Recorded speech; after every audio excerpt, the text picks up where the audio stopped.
Ayan po ang ating pupulog yan. Ayan, yan. May guhit na po yan. Yan po na pinaka-guide natin. Ayun, diba? Nakita yung dalawang join yan. So, siyempre.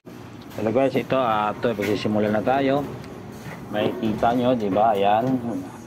Hahanap din ng pwesto. Pwesto na tayo. At ganoon talagang, diba? Eh, yun nga. Papansin ko dun. Ang nasuot ko pa lang, pantalon ay yung butas ang tuhod. Ay talagang hindi may iwasan na yan, tatamaan talaga ng apo yan. Kaya po siyempre ay grabe ang talsik talaga niyan, lalo pag silipin ng bira ang gagamitin natin. Kaya sipitin, diba? Pero ang ginamit natin dyan ay 60-13. Kung makikita nyo, ayan, tumira po tayo ng overhead. Naka-overhead po tayo kasi nga po siyempre kailangan po natin mag-start dyan sa ilalim. Hindi tayo pwede mag-start doon sa ibabaw. Kung start man tayo sa ibabaw ay hindi talaga yan sa pipe kasi mabigat ang dinadala natin dyan. Mataas ang pressure natin dyan, lalo sa pag-testing. I-testing po tayo dyan ng 300 PSI. Kaya nga diba sabi nila ang buhay ng isang welder ay talagang mahirap. Kasi nga po siyempre laging apoy, hindi mo iwasan na talagang makapasok ka dyan. Pero napakasarap trabaho ng isang welder. Kaya po siyempre at mapapansin nyo ay talagang talagang challenge ba? Para challenge ka sa trabaho ng isang welder. Alam mo bakit? Lalo pag pipe welder ka. Kasi nga po siyempre yun na yung meron na tayong dyan tinatawag target na ito gagalingan ko kasi nga po siyempre ay titisting yan. Kasi pag hindi mo ginalingan yan ay talagang may tagas. So ngayon pag nagkaroon ng tagas yan, siyempre ikaw din ang magre-repair ka na naman ulit, di ba?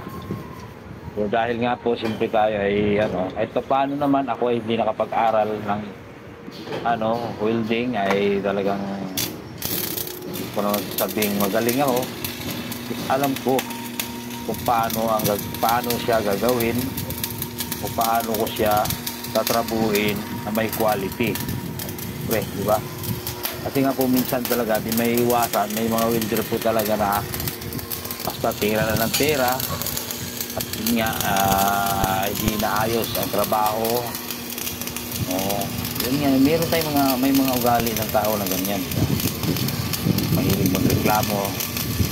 Kaya po ito, bukit ganito, di ba?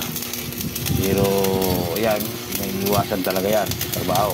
Kahit ako naman minsan, meron din akong ugali na ganyan, reklamo. Kasi nga po, siyempre, yung hindi natin maintindihan kung ano yung meron, at ano yung mga patakaran ng iba't ibang company, di ba? Lahat naman tayo magkaiba ng di ba? Meron talagang mga company na iba rin ang kanilang pinapatupad na batas. Ay lalo dito. Trabaho ko na to dito ay medyo mahirap-hirap din kasi nga po siyempre ay akin pa ang pit up dyan.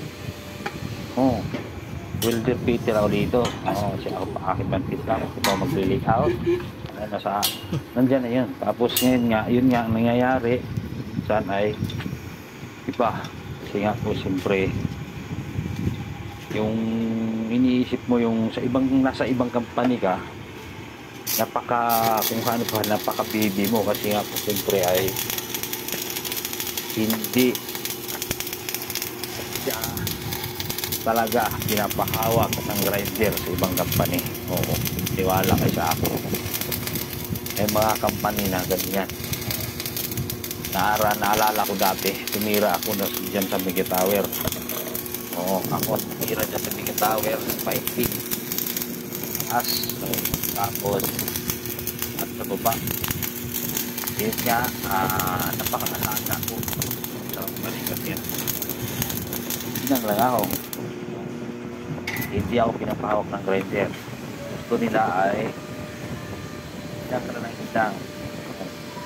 Pag nagsigura, sabi ko pagkatapos ko mag-road pass, yun, gagawin nila ay yung mga niligot na nagagalit ng supervisor pag oras na ako ang maglilinis. Iba na ang maglilinis kasi ang po siyempre ay ingatan niya yung kamay, diba? May mga paningkap-paninggan niya na talagang inaano yung talent mo. Iniingatan yung talent mo. Lalong-lalo na sa kamay mo kasi habang siyempre nandun na yung ano eh. Time na minsan ay talagang malikot ang kamay natin lalo na ano. Pag ka na minsan babasa na masakit ramdam natin ang mga ganyan senaryo ng ano talaga nga yun kita din naman yan kuha ko dyan bago na ako siyempre tapos sa ilalim dalawang tuwid na yung active ka naman trabuhin hindi ako yan na tayo may iwasan na mga pagod din panahon din na tayo ay hindi na mapagod sa trabaho pagkandaan natin hindi magtrabaho talaga na natin makikita saan mga pagtuho sa araw sa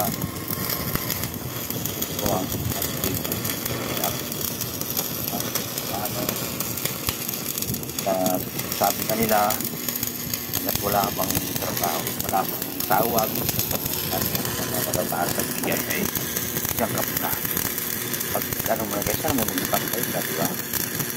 Eh sa magtambay ka wala ka dito diba? Kaya ito trabaho ka na yan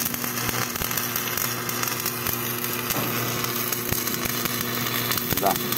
Nakikita nyo ayan natin tayo matapos sa suwit